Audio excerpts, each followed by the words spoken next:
même endroit. Euh, J'espère avec les mêmes personnes, en tout cas le plus possible. Je me vois avec peut-être un panel une population peut-être encore plus développée au niveau des enfants et des personnes âgées. En tout cas, j'espère. Même si le chantier au niveau des personnes âgées, il est bien plus dur à entretenir parce que eux, clairement, ils ont vraiment des grosses idées reçues sur le sport et ils se mettent plein de freins pour pas commencer l'activité physique alors qu'ils ont du mal à comprendre que c'est pour rester autonome et rester dans la capacité de pouvoir Bon, après là, on va arriver aux nouveaux seniors où ils ont connu quand même l'arrivée du fitness et tout. Donc, je pense que ce sera peut-être plus facile de les sensibiliser à ça. Je trouve qu'ils se trouvent beaucoup trop d'excuses. C'est difficile. Ils ont du mal à vouloir commencer quelque chose de nouveau, quoi. Ils ont du mal à se laisser prendre en charge. Ils ont du mal à faire confiance, tu vois. Là où avec les kids, par contre, c'est beaucoup plus simple. Et l'impact est plus, je trouve, est plus visible, en tout cas à court terme.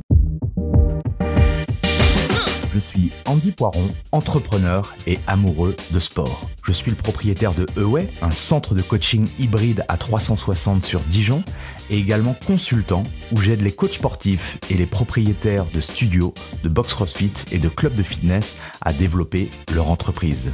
Le fitness est une passion et c'est aussi un business. Dans ce podcast, le business du fitness, je vais à la rencontre de personnes ordinaires qui vous partagent leur expérience extraordinaire. Au programme, on parle de leur parcours, de comment elles en sont arrivées là et également de leurs difficultés, de leurs succès et de tous les éléments qui peuvent vous donner des idées pour votre propre entreprise. Se nourrir des autres est l'un des moyens les plus simples d'accélérer son propre parcours personnel. Donc faites-vous plaisir, écoutez, prenez des notes, laissez-vous inspirer et très bonne écoute. Dans l'épisode du jour, j'ai le plaisir d'inviter Hugues Piot, owner de CrossFit Chartres. On a parlé de plein de choses passionnantes avec Hugues. Sa vision du métier de coach sportif / entraîneur. Son plan de carrière avant d'ouvrir sa salle. Comment créer sa box CrossFit. Sa vision également du CrossFit. Son modèle de fonctionnement actuel et encore beaucoup d'autres choses.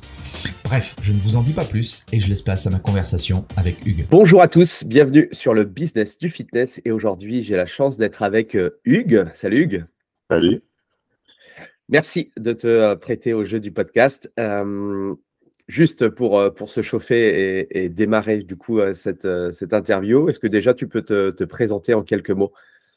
Ouais, donc déjà merci de me contacter pour faire le podcast. C'est une première expérience pour moi, donc j'espère que je vais être à la hauteur, que je vais avoir une bonne élocution et tout, parce que je suis un peu du style un peu réservé et un peu introverti, et je suis pas trop du genre à m'exprimer comme ça, mais ça me fait plaisir de participer à cette expérience. Donc j'ai 40 ans, je travaille dans le fitness depuis 17 ans maintenant, et je suis le owner de CrossFit Chartres. Excellent. Ce que je te disais en off, j'ai lu un petit peu déjà tes différents diplômes et puis également ta casquette de sportif. Tu as fait marathon, diagonale des fous, triathlète et tout ça. Si on revient au Hugues petit, c'est Hugues très sportif. J'ai vu que tu avais fait du judo, c'est ça? Judo et une autre activité, il me semble. Ouais. En fait, petit, j'étais, comme je disais juste avant, j'étais hyper introverti, très très timide. Je suis l'aîné de 3 enfants, donc j'ai 2 petits frères. Et donc, mes parents, tout naturellement, un peu comme ça se faisait à l'époque, à 6 ans, on commençait à me trouver une activité physique. Il n'y avait pas trop le choix, en l'occurrence, là où j'habitais. C'était en gros foot et judo. Bon, le foot, ils ont bien vu que je n'accrochais pas du tout, donc on n'a même pas essayé. Je suis parti directement au judo, et puis dans la petite commune dans laquelle j'habitais, là. Et puis, je me suis pris au jeu avec un ou 2 copains de l'école. On y allait de façon régulière, jusqu'à ce que ça prenne un peu plus d'ampleur et que je passe d'un entraînement par semaine à 2 entraînements par semaine, à un club un peu plus gros, et donc à ce que je commence un peu à toucher aux compétitions. Et donc voilà. Qu'est-ce qui fait que, selon toi, justement, tu as accroché et puis tu es passé justement sur la partie compétition ou autre? Tu arrives à savoir un peu ça? Je pense que c'est l'éducation. j'ai un papa déjà qui a fait du judo, donc c'était un peu le modèle de vouloir faire comme lui. Un papy qui a fait du judo aussi. Leur rêve, c'était, ils m'ont toujours dit depuis qu'on est petit, le rêve de mon père, c'était de voir ses 3 enfants ceinture noire de judo. Donc, bah, ça participe vraiment à la motivation quand tu es gamin. Ça participe vraiment à ta motivation pour pouvoir continuer. Et puis l'éducation, je pense que mon père, il a vécu dans une période où bah, les activités physiques commençaient un peu à arriver, les différentes associations se développer dans différents endroits, mais c'était assez limité. En termes de compétition, il n'y avait pas grand-chose à l'époque. On pouvait toucher un petit peu à l'athlé, toucher un peu au judo, mais ça n'allait pas plus loin. Donc lui, il a fait un peu de compète de judo, un peu de cyclisme, un peu d'haltéro. Ça n'a jamais été très très loin parce que bah, les parents ne suivaient pas trop à l'époque. Puis il y avait les organisations nationales n'étaient pas non plus très proches de là où il habitait, donc les parents ne faisaient pas trop l'effort de y aller. Il était avec aussi 3 frères et sœurs, donc des parents qui n'ont pas trop pris le temps de s'occuper de lui pour aller plus loin en compétition. Et je pense que lui, il avait une grosse soif de voir ses gamins performer en compétition. Et je pense que ça s'est vraiment répercuté dans l'éducation qu'on a eue au quotidien. Je pense que je l'expliquerai comme ça. Et du coup, c'est lui un petit peu qui t'a poussé à faire de la compète? Ouais, bah après, je pense que dans le caractère, j'ai un caractère aussi c'est lui qui m'a éduqué et donc forgé aussi mon caractère. Et j'ai toujours voulu être le premier depuis que je suis tout petit. J'étais CP en premier, pardon, premier en CP, premier en CE1, premier en CE2. Il était hors de question qu'il y en a un qui passe devant moi. Dans tout ce qui était activité à l'école, c'est pareil, sur le sprint, le 100 longueur, n'importe quoi, il fallait que je sois devant. Donc j'ai vraiment, je sais pas pourquoi, mais j'avais ça en moi. Je voulais vraiment toujours performer et puis essayer de m'améliorer pour être devant les autres. Je suppose qu'encore aujourd'hui, tu as ce mindset-là. Ouais, clairement. Oui, et du coup, en tant que coach, comment tu le transposes à tes athlètes? Bah, j'essaye d'être le plus inspirant possible dans le sens où, pour moi, coach, ça renferme pas mal de choses, hein. J'aime pas trop ce mot coach, d'ailleurs, je préfère le mot entraîneur, mais c'est vrai que coach, c'est quand même la bouche des gens au quotidien. Bah, tu guides les gens, tu les inspires, tu les prends en charge. Il y a quand même tout un tas de valeurs qui tournent autour de ça. Si celui qui te guide, celui qui t'inspire, il n'est pas à la hauteur, bah, tu changes de coach ou tu fais autre chose, mais tu changes de guide. Mais moi, je mets vraiment le coach sur un piédestal et pour moi, c'est quelqu'un qui doit te faire rêver, quoi. Enfin, tu as envie de ressembler ou en tout cas de faire un peu comme lui, quoi. Donc, bah, ça se retranscrit un peu dans mon quotidien, dans l'éducation aussi de mes enfants et tout. Excellent, excellent. Et du coup, après cette expérience, l'expérience judo a duré combien de temps? Bah, j'ai commencé à 6 ans, j'ai fini à 25 ans. Ok. J'ai jamais eu un niveau de dingue en judo. J'ai fait des départs et les régions, les interrégions. Et je crois que je suis allé une fois aux France 3e div, mais j'ai jamais été très très bon en compétition en judo. Par contre, j'aimais ça et ça me servait aussi beaucoup pour la deuxième activité que je faisais, que j'ai commencé à 10 ans. Ouais, le motocross. Et donc, en fait, ça m'a forgé un peu une carapace et une bonne musculature bah, pour moins me blesser que les autres, puisque bah, j'étais un peu plus solide, je pense, que ceux qui faisaient que du motocross. Et donc, avec toutes les tôles qu'on prend en motocross, bah, je ne me suis pas trop cassé au final. Ça m'a servi vraiment pour chuter, pour renforcer mes articulations et pour pas trop être sur le carreau durant ma période aussi de motocross qui a duré, pareil, de 10 ans à 25 ans. Ouais, donc pendant ce temps-là, ouais, tu as lié les deux activités de front.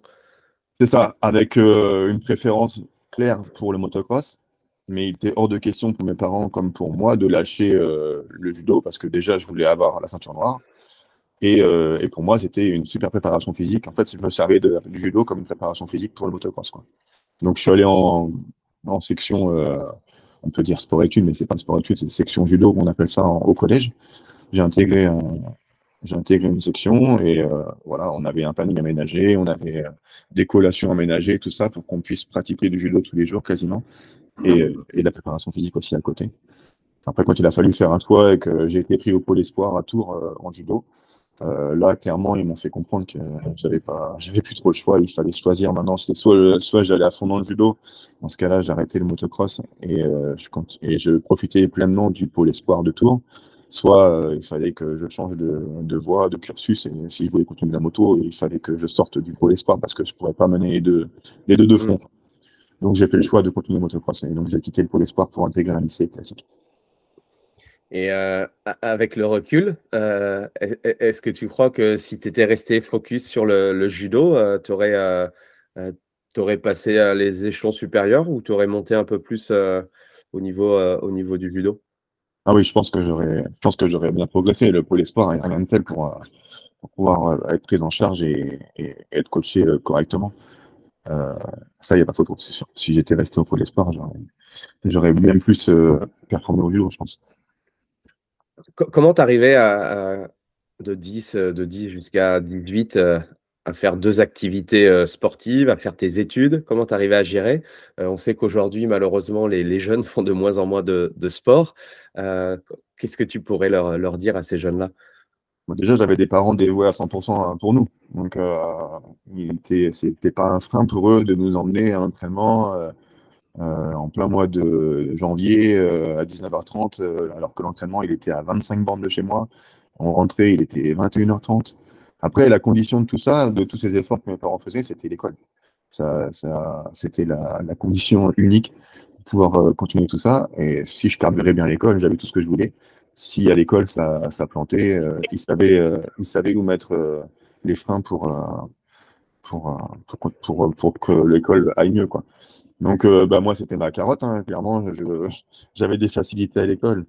Donc, je faisais le nécessaire pour pouvoir profiter de mes activités physiques qui, pour moi, étaient indispensables. Mes parents n'ont jamais mis le nez dans mes devoirs, que ce soit au CP, en CE2, au collège, au lycée. Et jamais, jamais, ils m'ont aidé pour les devoirs. Je me suis toujours débrouillé tout seul. Après, je pense que j'avais peut-être des facilités de compréhension à l'école. En tous les cas, j'ai jamais pêché là-dessus parce que je savais que pour moi, c'était important de retrouver les copains à l'entraînement et tout. Et m'entraîner, c'était trop important.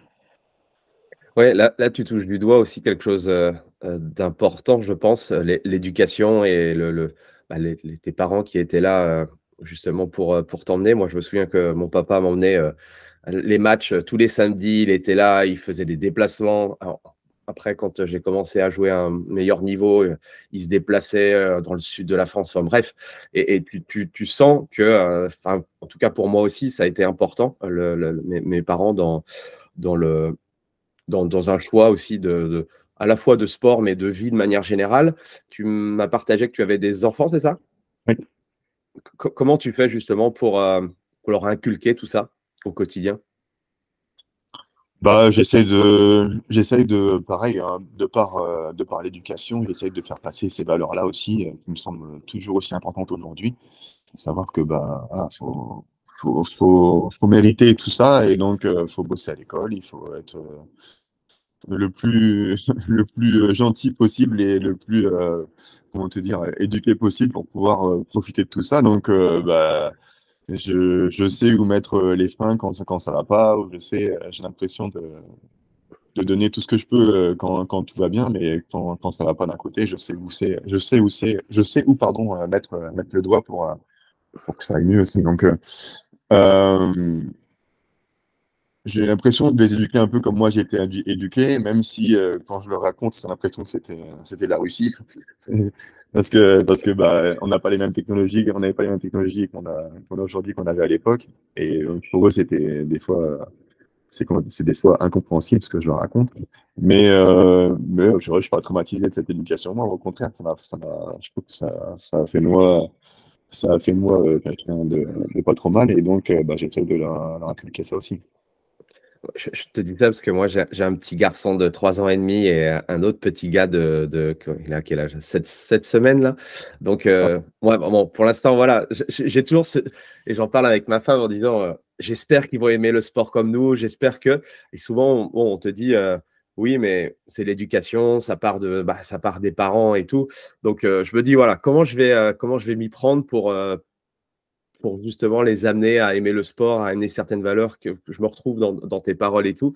C'est toujours un peu le stress de se dire, voilà, j'espère qu'ils auront le goût parce que hormis le sport, il y a plein de choses, il y a plein de valeurs qui sont importantes Ouais. pour moi et qui découlent dans la vie et qui est compliqué.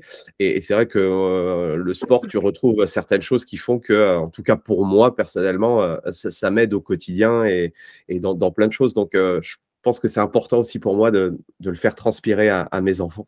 Bon, Donc, après, voilà. si j'ai un conseil à te donner par rapport à ça, c'est justement fais attention à les on dit, quoi. Les on te dit, machin. Ça, tout le monde va te dire ça m'étonne miracle, mais en fait, je pense qu'il faut juste regarde tes enfants, regarde comment ils bougent, regarde comment ils se comportent avec tous les jours et fais ce qui te semble le mieux. C'est complètement instinctif, en fait, ce truc-là. Il y en a qui m'ont dit, mais de toute façon, tu vas les écouter, on va leur faire du sport. Tu vas voir, à être dans le sport au quotidien, tu vas les dégoûter aussi. Ça va devenir des geeks, ils vont rester à la maison et tout. Mais en fait, faut juste, tu te poses, tu les regardes, tu regardes ce qu'ils font, tu regardes ce qu'ils écoutent, tu regardes ce qu'ils mangent et tu essayes de faire en sorte que ça devienne les meilleures personnes possibles, quoi. Donc, c'est complètement instinctif. En fait, il n'y a pas de conseil trop à donner par rapport à ça. Si ça transpire en toi, ça transpire en eux aussi, pas de souci. Yes. Pas de bile pour ça. Et du coup, le judo, c'est là où tu découvres la préparation physique, la partie entraînement, tout ce qui est haltérophilie. Enfin, comment la transition du coup entre le sport et puis ta carrière, comment ça s'est passé tout ça? Alors oui, inconsciemment par le judo, mais plus consciemment après par le fait que bah, mon père, donc il lisait les bouquins, les magazines qui étaient liés au motocross. Il y avait deux magazines phares qui étaient dans la presse quotidienne, dans la presse mensuelle, dans les kiosques là. Donc il lisait ça et puis il se rendait compte que bah c'est très américanisé, c'est comme sport le motocross. Donc c'était. Oh, c'était quoi ta période? C'était Ricky Carmichael, Jean-Michel? Non, Ouais, c'est quelle ça, année? Ouais, Jean-Michel Bell, Jean-Michel. ouais. Je te dis ça parce que mon papa aussi faisait du motocross, donc j'ai été voir les championnats du monde à Saint-Jean-d'Angély et tout, donc ouais, je Ouais, c'est connais un ça. petit peu Ok, c'est marrant. Ben C'est voilà, il était marrant. en poster dans ma chambre 10 fois. Il était dans mes toilettes, il était partout. Jean-Michel Bell. Ah, ok, excellent, excellent. Bon, ça nous rajeunit pas tout coup. Non, mais du coup, moi, je me passais ces VHS et tout ça en boucle chez moi. Et mon père, bah, il me suivait aussi par rapport à ça, c'est-à-dire que régulièrement, il prenait son vélo et il me disait, allez, viens, on va courir.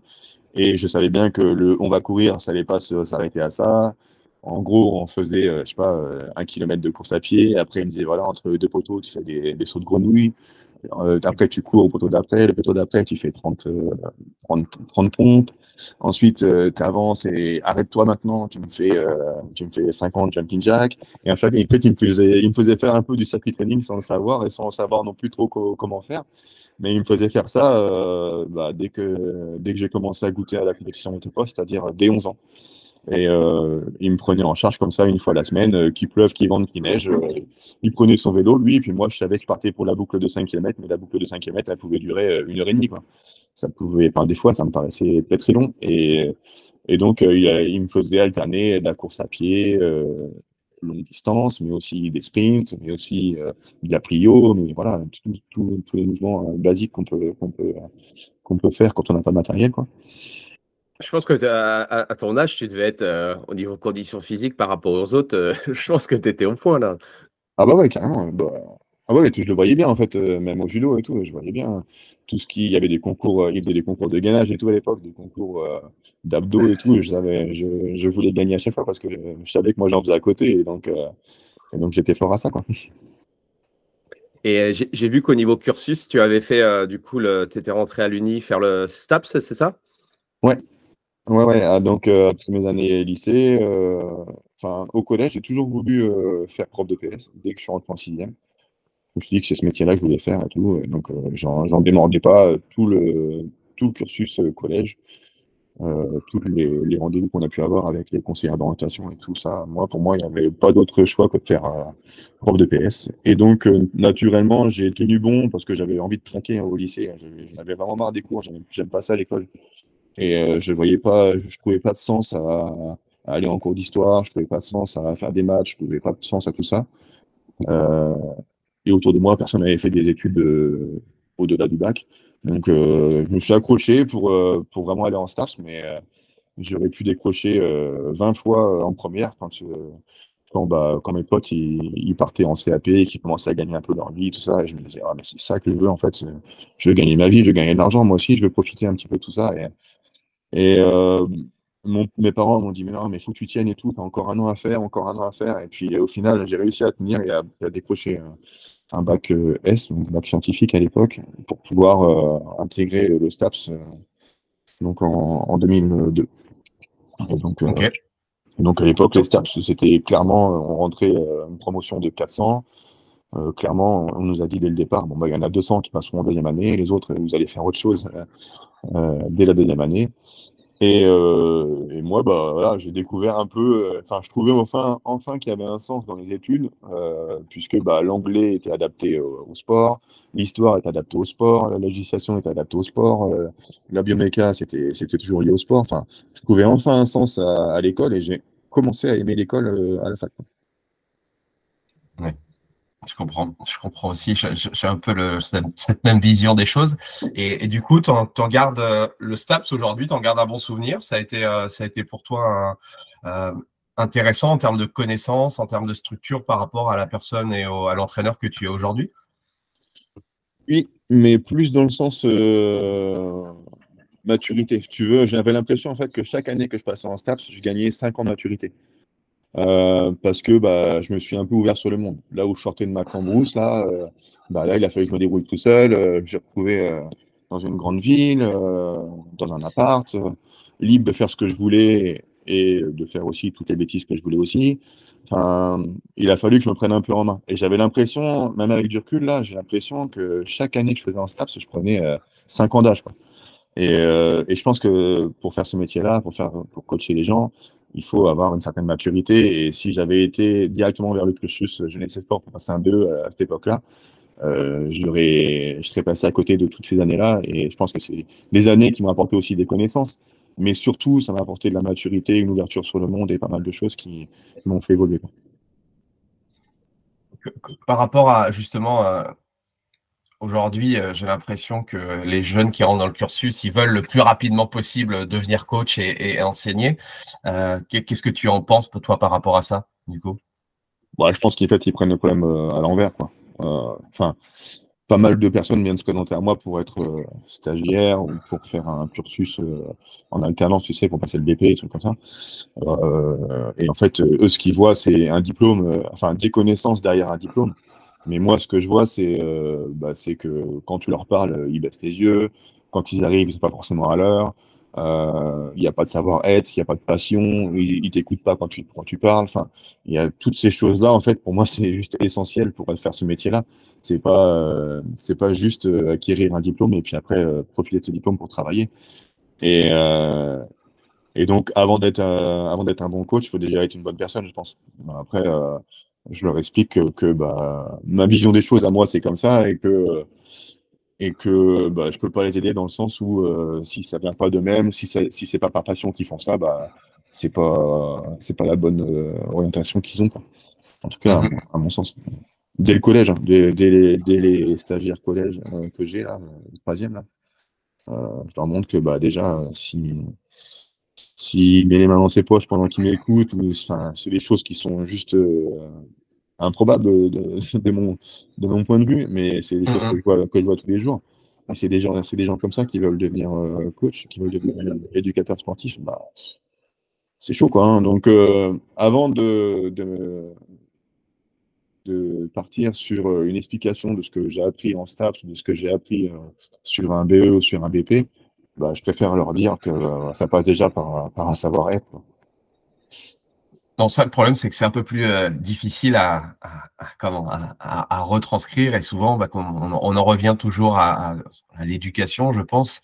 C'est que voilà, si tu n'as pas les bons fondamentaux au début, voilà, ça va être compliqué, quoi. Je pense aussi, ouais.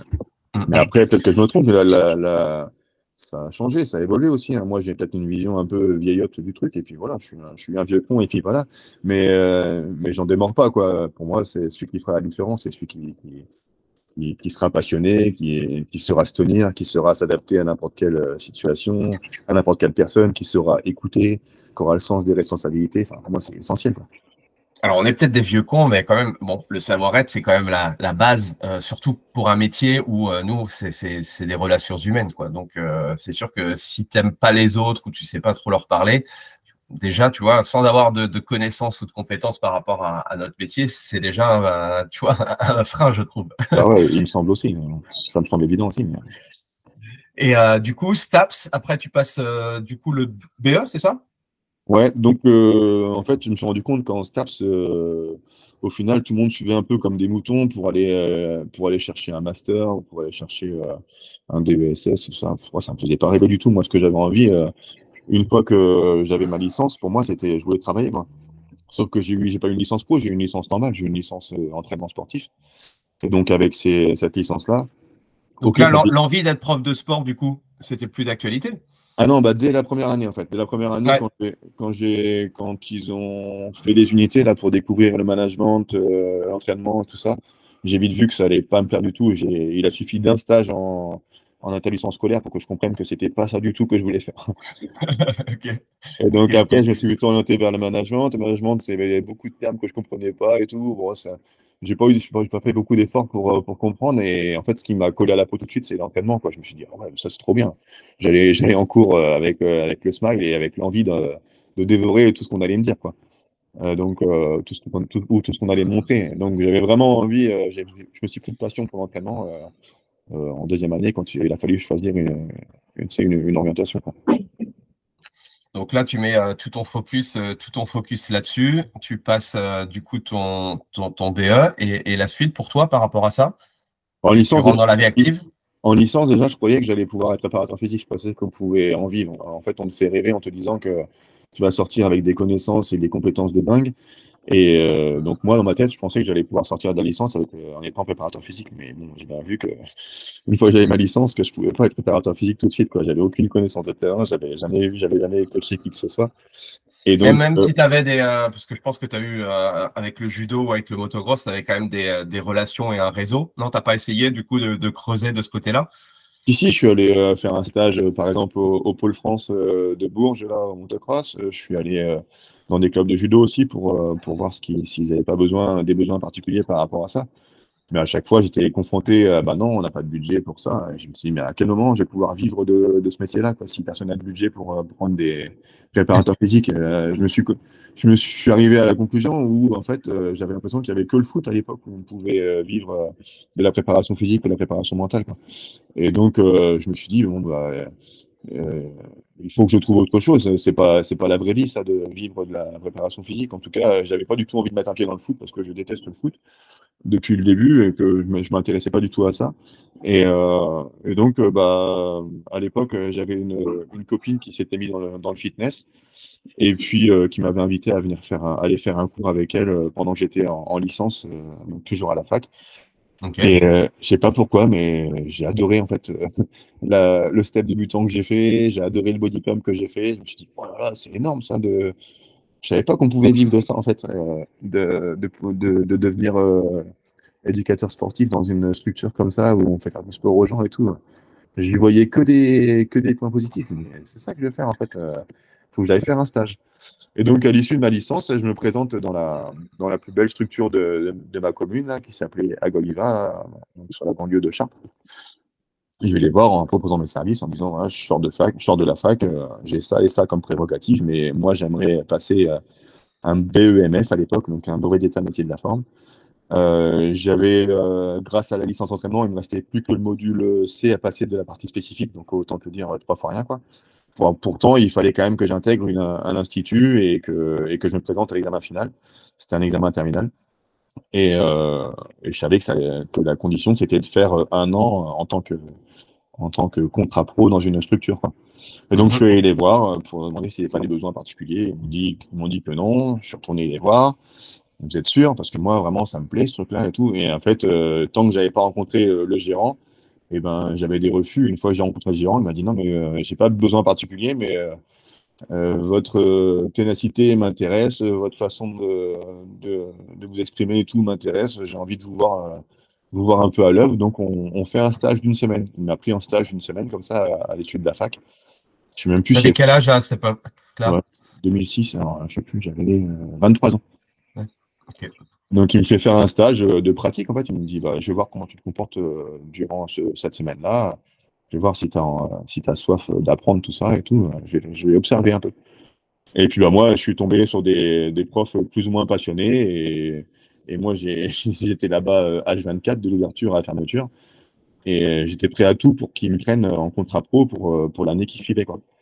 Et donc, bah, il a vu que j'étais à fond et il m'a donc pris pour l'année qui suivait en contrat pro. Donc, pour passer le BEMS. Ok, donc c'est là où tu commences à faire des cours collectifs, des programmes Les Mills peut-être également. Ouais, dès la première semaine, et, ils m'ont collé le casque sur les oreilles, le micro-casque sur les oreilles. Ils m'ont dit, voilà, tu es sur l'estrade, tu vas venir en shadow avec moi, on va faire un step débutant. Et puis après, la semaine prochaine, tu commenceras à faire l'échauffement. Si tu te débrouilles bien, tu commenceras à prendre aussi en charge le cours de LIA et tout ça. Oh, ça me faisait rêver, moi, direct. Je me disais, ah bah ouais, c'est ça que je veux faire et tout.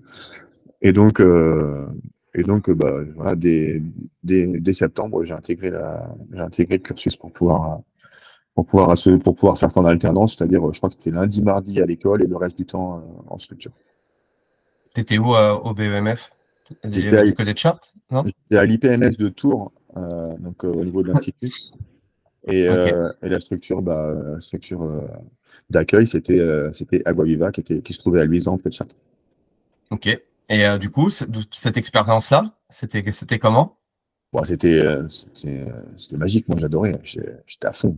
J'étais à fond à savoir que j'avais des horaires, mais j'étais largement en avance de mes horaires, je sortais largement en retard de mes horaires, je n'avais rien à faire. Moi, ce que je voulais, c'était apprendre pour être plus vite possible autonome sur ces cours-là, quoi.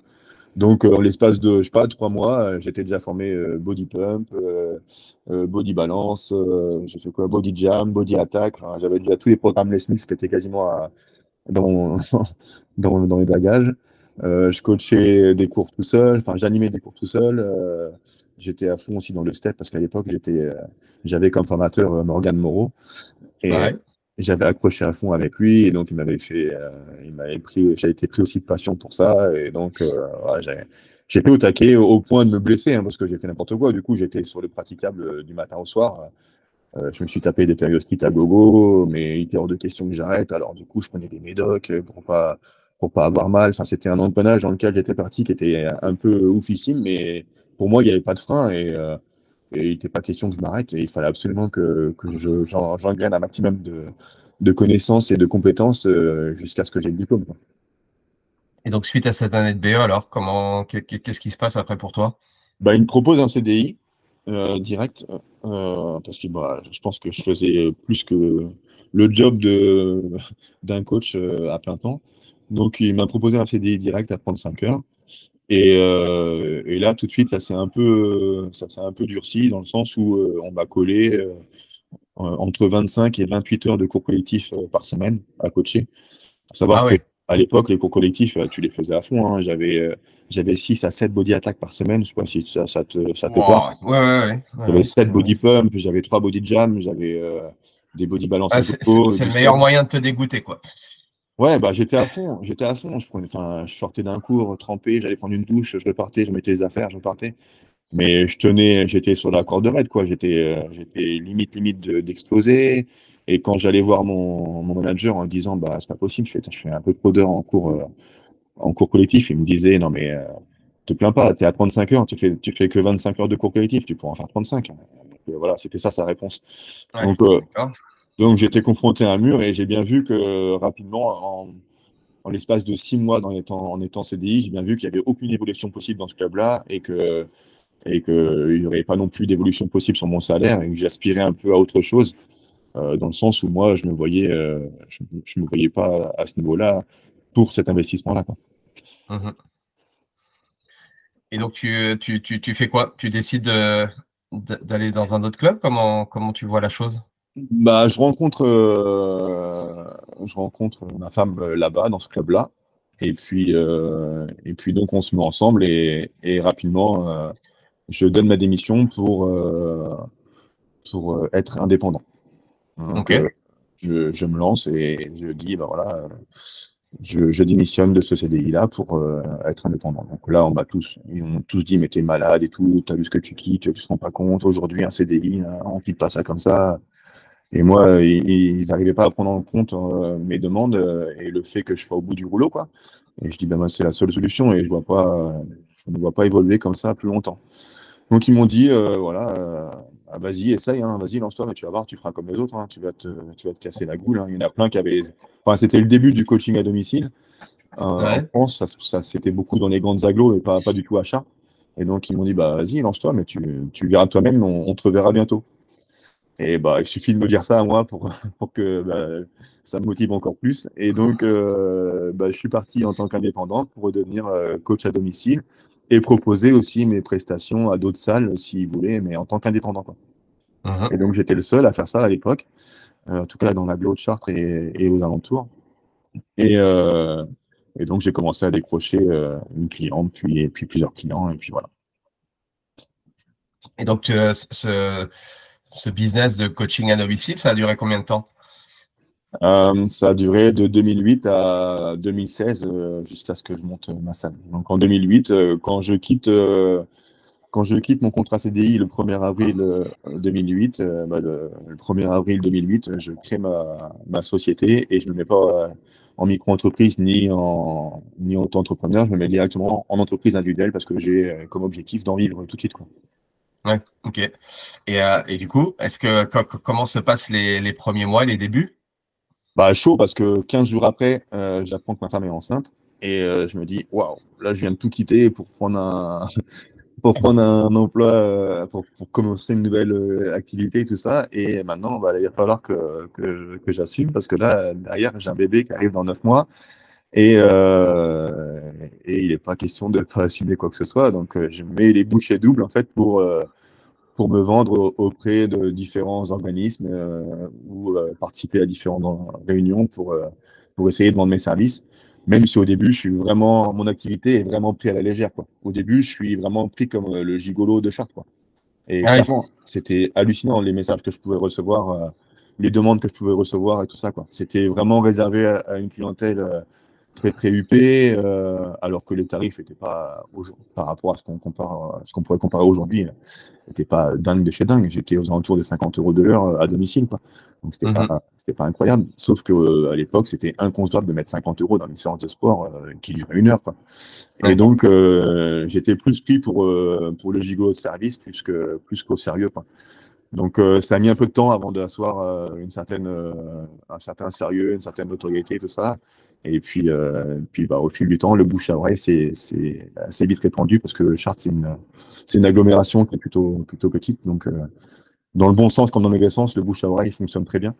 Et donc, Donc, il a fallu combien de temps du coup pour vraiment être serein au niveau financier? ouais, dès le deuxième mois, je me payais déjà, hein. Il fallait Ouais. que j'ai fait des prestations, je prenais la route pour aller faire des prestations à Rambouillet, derrière Dreux et tout. J'avais communiqué auprès des écoles, pas mal de choses aussi pour aller des instituts avec des personnes handicapées, tout ça, pour aller essayer de proposer mes services à des gens qui n'avaient pas trop l'accès au sport, quoi. Et donc ça a fonctionné. Et puis bah, j'ai accumulé les petits prestats partout et j'ai réussi à me sortir un salaire dès le deuxième mois. Et après, ça a fait que croître par la suite. Est-ce que ton business dans le coaching à domicile a évolué au fur et à mesure des années? Oui, oui, oui. Bah oui, oui. Je suis passé de la première année, je devais avoir 5 clients. Je sais pas, la troisième année, par exemple, j'étais à 30 clients que j'avais entre une fois et 3 fois la semaine. Ouais, donc ça te faisait des bonnes semaines. Ah oui, par contre, c'était du 7 sur 7. Le matin, je proposais mes services à partir de 5 heures.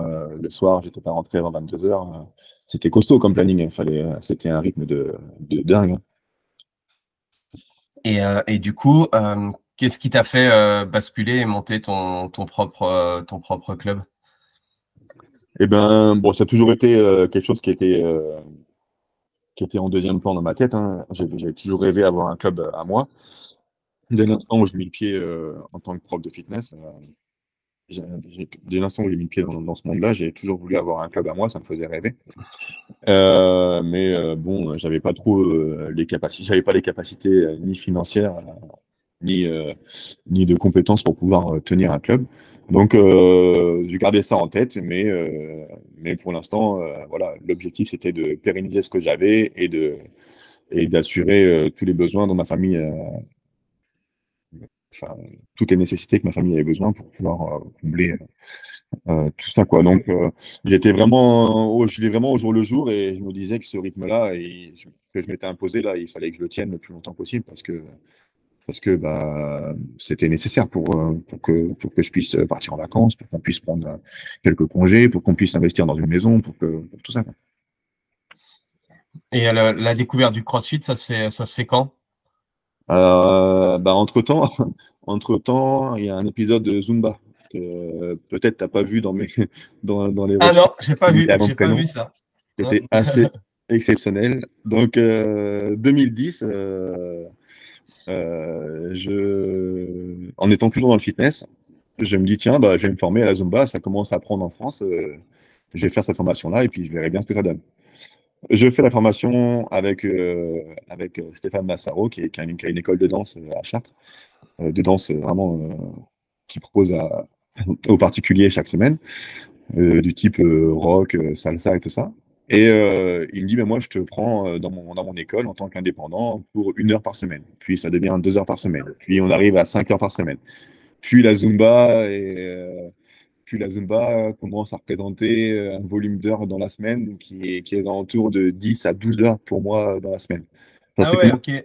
ça commence, j'aurais vraiment pu tout lâcher pour vivre de la Zumba, quoi, parce que ça a pris vraiment très fort à Chartres. Ok. Et j'étais le leader là-dessus à l'époque. Et à un moment donné, quand on était au plus haut du pic de la Zumba, par exemple, pour te donner une idée, il y avait 450 personnes par semaine qui suivaient mes cours juste à Chartres. C'était un truc de malade. C'était des cours à 100, 150 personnes. C'était un Du épisode délire, quoi. Du ouais, du délire. délire. Je me suis posé même la question de savoir si je lâchais pas tout pour vivre que de ça à un moment donné. Et puis heureusement que j'ai pas tout lâché pour vivre que de ça parce que bon, j'aurais regretté, je pense. Mais voilà, gros rythme. En plus, les gens que je coachais, souvent, je leur mettais comme objectif d'aller se challenger sur des courses telles que un semi-marathon, un marathon, des choses comme ça. Ça me tenait à cœur d'avoir à chaque fois un objectif pour les emmener vers quelque chose de concret. Et donc, en plus des 4-5 cours de Zumba que j'avais, enfin 3, 4, 5 cours de Zumba que j'avais par jour, bah, j'allais courir aussi 1, 2 ou 3 heures par jour avec mes adhérents, mais avec mes coachings perso pour les emmener vers l'objectif. Donc là, Ok. autant te dire que physiquement, c'était un truc de malade, c'était intenable le rythme que j'avais à cette époque-là. Je sais même pas, même avec du recul, je sais même pas comment j'ai fait pour tenir aussi longtemps avec ce rythme-là, quoi. Ok. Et Et tu faisais quoi? Tu faisais payer à l'unité? Ça se passait. Moi, parce que j'ai des amis qui faisaient de la Zumba à 5-10 euros l'unité. Ils faisaient les courses, c'était hyper rentable à l'époque. ah oui, oui, c'était hyper rentable. Bah, c'était soit la cotisation à l'année, soit l'unité. Ouais. Mais oui, oui, je te confirme, c'était hyper rentable. C'était des cours hebdomadaires hein, où je gagnais vraiment bien ma vie sur des cours, quoi. Un truc que je pourrais jamais retrouver au jour d'aujourd'hui, quoi. Ok. Et, Et et donc, ouais. à côté de ça, j'avais toujours donc, dans ma tête toujours l'objectif d'avoir une salle, des personnes que j'avais en coaching perso qui avaient les moyens de m'aider pour des salles. Mais je ressentais pas forcément de feeling parce que bah, moi, j'avais mis toutes les économies sur ma maison. J'avais plus d'économies, j'avais pour rien pour pouvoir monter une salle. Et pour moi, bah, voilà, une salle, ça se montait. J'avais pas trop envie de m'associer pour monter une salle parce que j'ai un caractère qui est assez indépendant. Je suis assez solitaire et tout ça. Euh, Jusqu'à ce que je me rende à l'évidence que bah, tout seul, j'arriverai jamais à monter une salle un jour, quoi. Donc j'ai été sur des reprises de salles et des choses comme ça, mais qui n'ont pas abouti, quoi, parce que bah, j'avais pas, même en prenant les garanties de mes parents, les garanties de tout ce que j'avais autour de moi, je pouvais pas, j'étais pas crédible auprès des banques pour pouvoir racheter une salle ou créer une salle, quoi.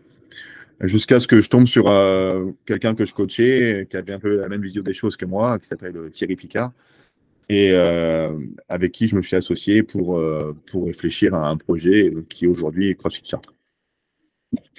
Je voyais que lui, il avait un peu la même vision des choses que moi, qu'on avait on avait un peu la même façon de voir le quotidien.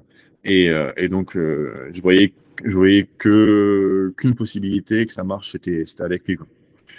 Et donc, il m'a aidé à Lui, monter. il était pas du tout dans ce secteur d'activité. Non, pas du tout. On était dans Non. l'industrie, un gros poste de dirigeant dans l'industrie, en plasturgie et tout, mais des grosses connaissances et des grosses compétences sur comment gérer Une boîte. une boîte, quoi. Ok. Et du coup, CrossFit Chart se monte à quelle période?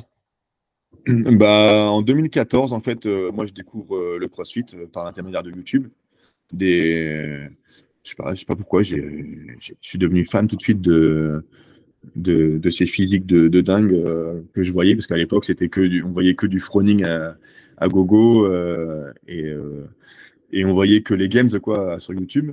Mais moi, ça me parlait tellement, c'était tellement ressemblant à ce que j'avais vécu quand j'étais gamin et tout ça, et je trouvais que ça pourrait être un bon créneau à prendre. Après, j'ai commencé à étudier plus précisément ce que c'était le CrossFit et à regarder un peu le contenu qu'il y avait en ligne sur crossfit.com. Et j'ai été passer mon level 1 en août 2014 dans le but de créer, avec mon associé, créer CrossFit Sharp le plus tôt possible, quoi. Et donc, pour info, on était sur la reprise de la boîte sur laquelle j'ai été apprenti, tu vois, à Goiva, que je t'ai parlé Ok. au début. Et donc, ça n'a pas abouti. On n'a pas réussi à s'entendre sur la reprise. Et donc, après, voilà, on est parti sur la création de CrossFit Chartres dans un bâtiment existant ou pas. Et Ok. Et entre le moment où vous aviez justement l'envie de créer et puis l'ouverture, il s'est passé combien de temps? 2 ans. 2 ans. Ok. Mm. Quels ont été les freins? Et ben, ça a été ça, en fait, l'étude de la reprise d'Agoiva, là, qui a mis 10 mois Ah oui. Ok. pour ne pas aboutir. Et après, en fait, trouver un bâtiment qui correspondait à nos attentes, quoi. On avait une vision du CrossFit assez en fait, très qualitative. On avait misé sur un modèle qui était à peu près comme celui de CrossFit Solas. Je ne sais pas si tu connais, Mhm. aux États-Unis, à New York et tout. Donc, on avait vraiment une idée précise de ce qu'on voulait. On ne voulait pas un CrossFit garage, pas chauffé, machin et tout. On voulait quelque chose de qualitatif. Et donc, en fait, la recherche des bâtiments dans ce sens-là a été difficile pour nous. Et donc, on a décidé de finalement s'associer avec une troisième personne pour créer un bâtiment pour CrossFit Chart, quoi. Donc, en fait, CrossFit Chart est parti de l'achat d'un terrain et après, derrière, on a créé un bâtiment pour ouvrir CrossFit Chart. Donc, on a un bâtiment qui est hyper qualitatif par rapport à toutes les boxes de CrossFit qu'on peut voir aujourd'hui qui ont été intégrées à des anciens bâtiments industriels ou quoi que ce soit. Ouais, parce que vous l'avez façonné Exactement. en fonction de ce que vous vouliez, quoi. Ok. Tout à fait. Et qu'est-ce que tu pourrais dire à ceux qui nous écoutent et qui ont justement l'envie de créer leur box CrossFit par rapport à tout ce que tu as pu vivre, toi, ou ce que vous avez pu vivre pour la création, le choix du local, etc. Quels sont les enseignements que tu as pu faire par rapport à ça? Bah, je dirais bien se renseigner sur l'étude de marché, quoi. C'est important de savoir à qui on va s'adresser, à qui on propose un service, sur quel amplitude d'horaire on compte travailler, et de tout ça, en fait, va découler un chiffre d'affaires, et du chiffre d'affaires, après, on peut en découler un loyer.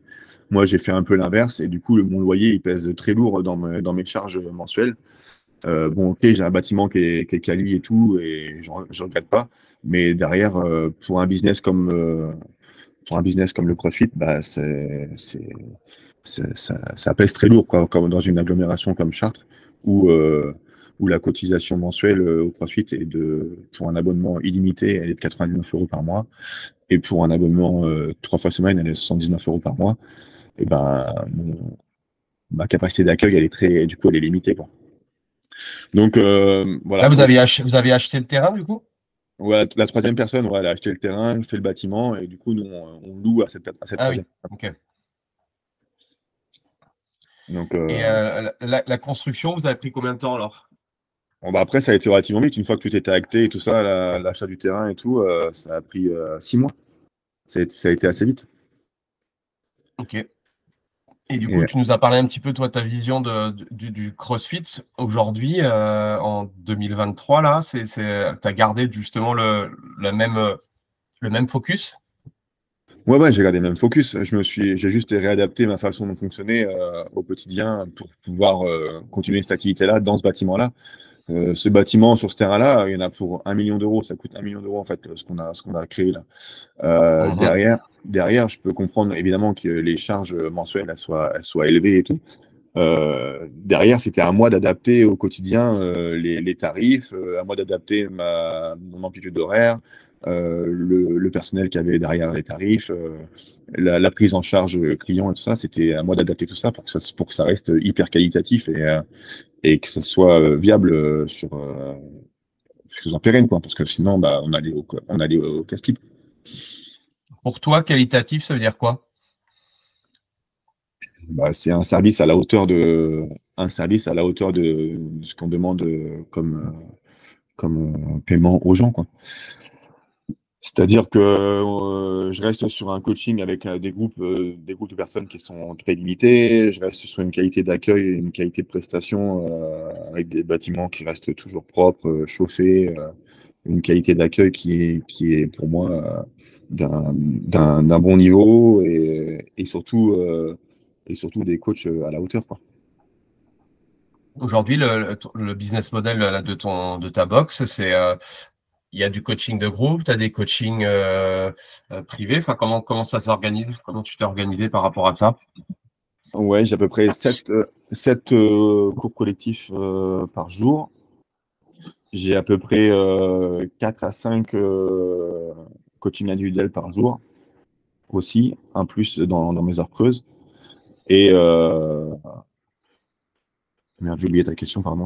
Non, non, ouais, c'était par rapport au qu'est-ce que tu as mis comme type d'offre à l'intérieur. Parce qu'on le sait très bien, bon, les coachings de groupe, c'est intéressant bah, pour générer du chiffre d'affaires, mais après, voilà, on se pose toujours la question en tant que propriétaire, voilà, qu'est-ce que je peux rajouter comme autre service complémentaire pour faire monter mon chiffre d'affaires. Donc, c'est toujours intéressant de voir un petit peu comment font les uns et les autres pour augmenter leur chiffre d'affaires.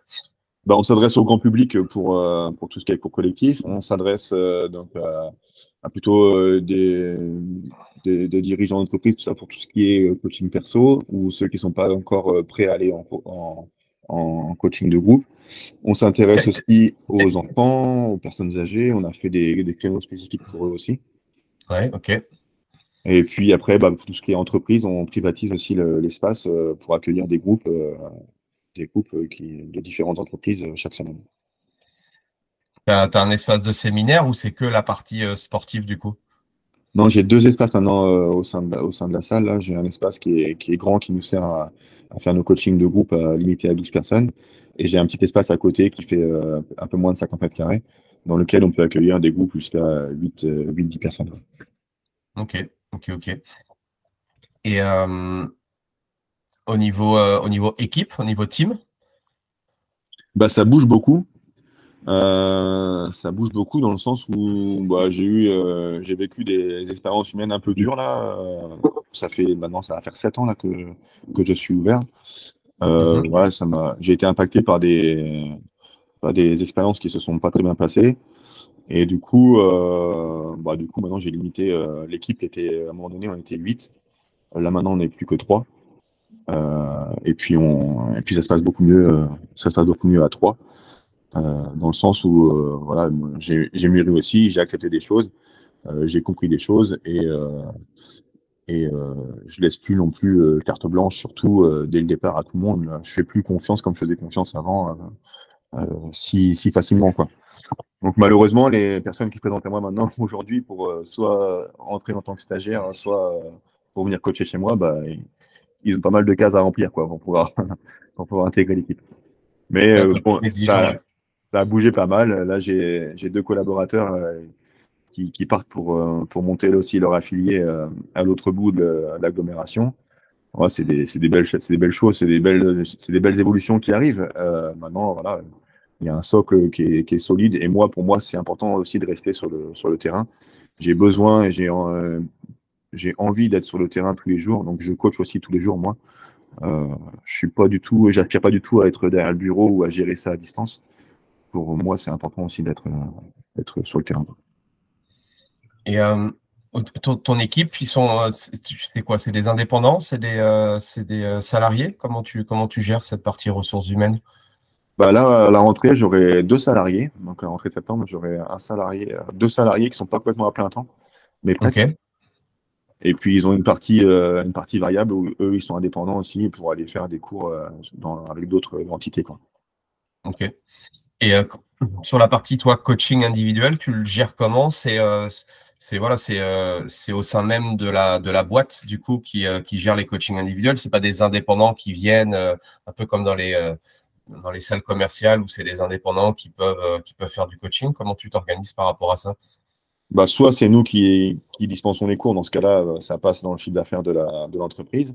Soit ce Ok, sont soit ce sont les coachs, mes coachs directement. Et si c'est mes coachs, ils voient ça directement en direct avec leurs clients. Ça passe pas ok. par la comptable de la société et c'est 100% pour eux. Je leur demande rien. Je considère que c'est un avantage que je leur donne de pouvoir profiter de ma salle et de profiter des créneaux qu'ils ont ici. Et je leur demande absolument aucune rétribution par rapport au coaching qu'ils font avec leurs clients chez moi. Ok. Et toi, ta posture en tant que honneur, du coup, tu disais que tu continuais et ça te tenait à cœur de continuer la partie coaching. Comment s'organise un petit peu ton emploi du temps? Bah moi, je commence tous les matins. Je suis ici tous les matins à 5h55. J'ouvre la salle à 6h pour pouvoir accueillir le premier cours à 6h30. Ok. Et, et, euh, et le soir, je pars de la salle entre 19h30 et 22h. Ça dépend des jours. Entre-temps, bah, j'ai quelques moments aussi où je vais récupérer mes enfants à l'école, où je leur fais faire aussi des activités physiques aussi. Donc, je m'organise avec ma femme qui bosse avec moi pour gérer ça. Et en gros, moi, j'ai à peu près 4 heures de coaching par jour et la gestion des prospects, d'accueil client et de l'entreprise en généralité sur à peu près, euh, 5 à 6 heures dans la journée, quoi, en plus. Et du coup, sur la partie, voilà, sur la partie commerciale aujourd'hui, comment tu fais pour te faire connaître sur Chartres et vous avez il y a plusieurs box CrossFit aujourd'hui qui Ouais, sont là? Ouais. ouais, bah là, du coup, on sera trois au mois de septembre. Là, on est deux pour le moment. Bah, Ok. aujourd'hui, je profite d'une bonne notoriété et d'un bon bouche à oreille. Clairement, à part tenir mon Instagram à jour, je fais rien de plus. En fait, quand on parle de sport à Chartres, mon nom arrive vite dans les conversations, donc j'ai la chance de profiter de ça, Ok. d'avoir été le premier et puis que mon nom soit quand même bien ancré maintenant à Chartres. Et donc après, en termes d'accueil prospect et tout ça, bah, j'ai suivi la formation que Daniel Chaffé propose, qui s'appelle Operating Excellence. Et, Mhm. et on a mis des process en place pour pouvoir accueillir au mieux tous les nouveaux clients et les suivre du mieux qu'on pouvait, quoi. Et ça a changé beaucoup de choses. Du coup, ça m'a permis de m'ouvrir plus sur la partie commerciale, quoi. Ton process à toi, enfin ta vision des choses, c'est quoi? Ils prennent rendez-vous avec toi, tu leur expliques ou ils font directement une séance d'essai sur la partie groupe? Comment tu vois les choses par rapport à ça? Ouais, c'est prise de rendez-vous avec moi ou avec ma femme, qui dure à peu près entre 15 et 30 minutes. Ensuite, mise en place de la première séance où ils sont intégrés directement avec tout le monde. Et là, on a un œil attentif sur leur capacité à pouvoir comprendre la séance et à pouvoir bouger aussi dans la séance. Et derrière, feedback sur comment ils ont vécu la séance et comment ils voient un peu les choses par la suite. Donc, c'est un accompagnement qui est, pour moi, qui est optimisé dans le sens où on peut vite les mettre dans le bain avec tout le monde, mais sans non plus les lâcher et leur faire faire n'importe quoi. Donc, c'est ce que j'ai trouvé de mieux au jour d'aujourd'hui pour pouvoir accueillir les nouveaux clients, les nouveaux adhérents. Et comment tu fais au niveau de ta stratégie en one-to-one comment tu fais pour vendre du coaching? Est-ce que c'est du coup des personnes qui sont en dehors des athlètes de la boxe ou comment tu t'organises aussi pour essayer de promouvoir le coaching individuel auprès des gens qui font du coaching de groupe? Bah, on répond en fait, on répond à la demande. Finalement, on va pas chercher trop les gens. On répond à toutes les questions qu'on peut recevoir par mail, par Insta ou en direct aux gens qui passent la porte, Ok. en, en leur proposant ce service-là qui serait plus ou moins adapté à ce qu'ils recherchent. L'objectif, c'est qu'ils comprennent bien, qu'ils fassent bien la différence entre le coaching perso personnalisé et le coaching de groupe, qui puissent bien comprendre comment on fonctionne. Ça, pour moi, c'est important. Parce que mettre un prix en face d'une prestation sans savoir ce qu'il y a derrière, ça n'a aucun sens. Donc, on leur explique bien la différence. Et généralement, ils comprennent tout à fait. Et après, soit ils testent et ils font une séance d'essai ou une séance de groupe et une séance individuelle pour faire la différence. Et puis après, ils font leur choix sur la suite.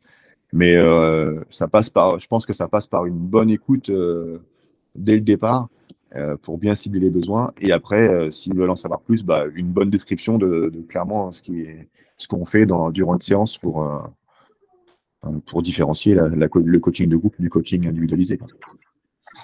C'est quoi ta vision, toi, Hugues, du fitness et puis du CrossFit d'aujourd'hui? Enfin, comment tu vois justement ton business dans les années à venir?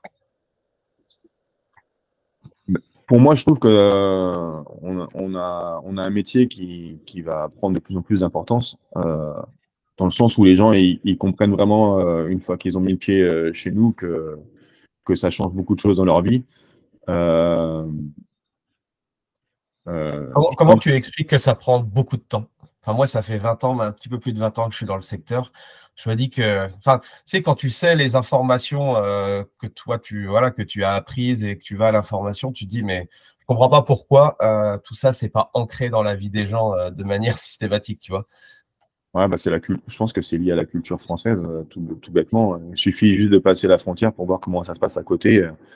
Qu'on aille en Hollande, en Suisse ou aux États-Unis, tout de suite on voit un peu la différence et on comprend pourquoi il y a une telle différence pourquoi le taux de pénétration il est bien plus élevé en Hollande qu'en France, parce que bah, ils sont tous abonnés quelque part dans une salle de sport et que tout est adapté aussi, les emplois du temps, les employeurs aussi font attention à ce que leurs employés soient en forme, tout ça. Aujourd'hui, on y arrive, mais c'est tellement lent d'observer ça en France, quoi. Que bah, le sport, c'est pris comme un loisir que tu fais, en gros, si tu as le temps, quoi. Et Hum. encore pas mal de copains qui sont entrepreneurs dans le bâtiment, par exemple, qui sont dans des agglomérations du côté en Bourgogne ou dans le centre de la France. Quand ils vont faire un footing un samedi matin, on leur dit: ah bah ça va, toi tu bosses pas, tu as le temps, tu vas courir, hein. Et mon devis que je t'ai demandé il y a 8 jours, je l'aurai quand? Enfin voilà, c'est des réflexions comme ça, en fait, Hum. qui font, tu sens bien que c'est Ça nous, ancré. ça nous culpabilise, je pense, ou ça, Tout ça à fait. culpabilise un petit peu. Ouais. Du coup, mes potes, ils vont courir, quand ils vont courir, limite, il faut qu'ils aillent se cacher dans les bois pour aller courir et être tranquille, quoi. Ou qu'ils prennent la voiture pour faire 5 bornes de plus et être sûr de ne pas croiser un client ou quelqu'un qui leur demande un devis, quoi, parce qu'ils n'ont Hum. pas répondu instantanément à la demande, quoi. Et, euh, et voilà d'où on part. Après, aujourd'hui, je pense que les métiers ont bien évolué aussi. Il y a beaucoup plus de métiers sédentaires qu'il y en avait il y a 50 ans. Et que les idées, par contre, elles n'ont pas évolué aussi vite et que on reste sur des idées reçues où le sport, c'est pour ceux qui ont le temps, c'est pour ceux qui ont l'argent, c'est pour ceux qui. Et pas assez orienté santé, quoi. Et Voilà, toi, tu la vois comment ta boxe dans 5 ans? Ou ton métier dans 5 ans? moi, clairement, je me vois au même endroit. Euh, J'espère avec les mêmes personnes, en tout cas le plus possible. Je me vois avec peut-être un panel une population peut-être encore plus développée au niveau des enfants et des personnes âgées. En tout cas, j'espère. Même si le chantier au niveau des personnes âgées, il est bien plus dur à entretenir parce que bah, eux, clairement, ils ont vraiment des grosses idées reçues sur le sport et ils se mettent plein de freins pour pas commencer une activité physique alors qu'ils ont du mal à comprendre que c'est pour rester autonome et rester dans la capacité de pouvoir euh, de Bon, après, pouvoir- là, on va arriver aux nouveaux seniors où ils ont connu quand même l'arrivée du fitness et tout. Donc, je pense que ce sera peut-être plus facile de les Ouais, sensibiliser mais à ça. je trouve qu'ils se trouvent beaucoup trop d'excuses. Et c'est difficile. ils ont du mal à vouloir commencer quelque chose de nouveau, quoi. Ils ont du mal à se laisser Mm. prendre en charge. Ils ont du mal à faire confiance, tu vois. Là où avec les kids, par contre, c'est beaucoup plus simple et l'impact est plus, et je trouve, est plus visible, en tout cas à court terme. Mm. Moi, dans 5 ans, clairement, je me vois avec une population d'adhérents bien plus diversifiée, qui commencera beaucoup plus tôt en termes d'âge et qui finira beaucoup plus tard. Et par contre, je me vois au même endroit, dans la même box. Voilà. Comment Tu... tu fais, toi, Hugues, pour progresser? Comment tu fais pour continuer à progresser? Et du coup, être aussi. Parce que moi, je pense que quand tu apprends des choses, tu as toujours cet élan de motivation et ça te donne envie de continuer à ta profession. Parce qu'on me dit souvent, ouais, tu te lasses pas de ton métier et tout, ça fait plus de 20 ans. Comment, toi, tu gères ça et tu gères justement ces connaissances? Voilà, clairement, j'ai basculé après les 40 ans. Vous savez, je viens d'avoir 40 ans cette année. Donc, comme tout quarantenaire, bah, tu te remets un peu en question, tu mets pas mal de choses en perspective. Et je pense que je vais de plus en plus me mettre côté développement personnel, tu vois, commencer à chercher un peu des choses et à enrichir mes connaissances, pardon, là-dessus. Ça m'intéresse vachement et je trouve qu'il y a plein de choses à aller chercher. J'ai maintenant assez de recul, je pense, et assez d'expérience pour pouvoir mettre en place des choses et, euh, et voilà. Je pense que dans les années à venir, ça prendra de plus en plus de place dans mon quotidien. Si demain, je te donnais 10 millions d'euros, tu continuerais à faire ce que tu fais? Ah ouais, ouais. Ah ouais, ouais, clairement, clairement, je continue exactement la même chose. J'essaierai juste de faire en sorte de protéger mes proches, mes enfants, mes parents et tous, et pour l'avenir. Mais clairement, au quotidien, moi, c'est ce qui m'anime le plus, c'est ce qui me fait lever tous les jours et je me vois pas autrement, quoi. Après, j'ai des besoins. Moi, je suis une personne qui, quand même, enfin, j'ai des besoins qui sont assez simples, hein. Je suis. Du moment que les gens ils ont le smile qui diffuse des ondes positives et qu'on passe des bons moments et que grâce à l'heure qu'ils viennent passer chez moi, ils sont plus heureux, bah voilà, je suis tout à fait satisfait d'être ce que je suis et de faire ce que je fais, quoi. Donc j'ai plutôt une vision assez simpliste là-dessus et t'as beau me donner 10 millions d'euros, je ne ferai pas grand-chose avec. En tout Yes. cas, voilà, j'aspire pas à faire fortune avec ce business-là. Je sais très bien que c'est un business qui sera toujours on devra toujours faire des efforts pour essayer d'avoir des bilans déjà à zéro, peut-être un peu positifs, mais ce sera jamais quelque chose qui sera très, qui générera tellement de chiffre d'affaires que tu pourras faire autre chose avec. J'en suis bien conscient de tout ça mais moi, c'est une vie qui me va bien. Mes enfants qui commencent à grandir un peu, ma fille qui vient d'avoir 14 ans, elle est à fond pour faire ce métier-là aussi. Donc, j'ai fait tout ce qu'il faut pour essayer de l'aider là-dedans et pourquoi pas un jour travailler avec elle. Ça serait le paradis. Donc, voilà. Envie de monter plusieurs box? Non, j'ai pas envie. Non, pas Non. trop. Non, j'ai envie de pérenniser ce que j'ai là et de faire les choses bien au quotidien. C'est ça qui m'anime plus qu'autre chose. Et tu disais que tout à l'heure, tu travaillais avec ta femme. Ouais. Comment vous arrivez à gérer parce que une chose, ma femme travaille avec moi. Comment tu arrives à gérer ou à faire le switch privé, professionnel? En fait, elle travaille avec moi dans l'ombre depuis 2008. En fait, depuis que je suis à mon compte, elle me fait mon administratif, pardon, ma compta. Elle me fait pas mal de choses qui sont pas forcément visibles au quotidien, mais elle m'aide beaucoup depuis 2008. Donc, en fait, dès le début, on a collaboré. On a des caractères qui sont compatibles au boulot et en dehors du boulot. Comment je fais pour gérer ça au quotidien? En fait, on fait pas trop d'efforts par rapport à ça. Ça se fait tout naturellement. On sait quand il faut parler boulot et on sait aussi quand il faut arrêter. Heureusement, avec les enfants, on a des soupapes le week-end pour aller penser un peu à autre chose et voir d'autres horizons. Mais on sait aussi faire la part des choses et se couper un peu quand c'est nécessaire pour, pas faire que ça, quoi, pour pas faire que la salle. Sinon, ce mot-là, il revient dans côté conversation à chaque fois qu'on va se parler, quoi. Ouais, ok. Bah, merci en tout cas de toutes ces pépites. Est-ce que tu as une ressource, un livre que tu recommandes ou que tu donnes peut-être à chacun de tes employés ou que tu donnerais à chaque personne? Je ne sais pas si tes livres ou tes podcasts ou des choses comme ça. Non, comme je te disais tout à l'heure, je suis pas trop podcast. En fait, ça m'endort. Dès l'instant où je me pose avec un truc dans les oreilles ou un bouquin devant les yeux, je m'endors. Je mets des mois et des mois à lire des livres, mais j'aime bien. J'ai toujours un livre de chevet qui est près de moi. Et celui qui m'a le plus marqué, celui qui m'a ouvert un peu plus l'esprit, clairement, c'est un livre qui a été fait par 3 auteurs, Alexandre Jolien, Christophe André et Mathieu Ricard. Il s'appelle Trois amis en quête de sagesse. Ok.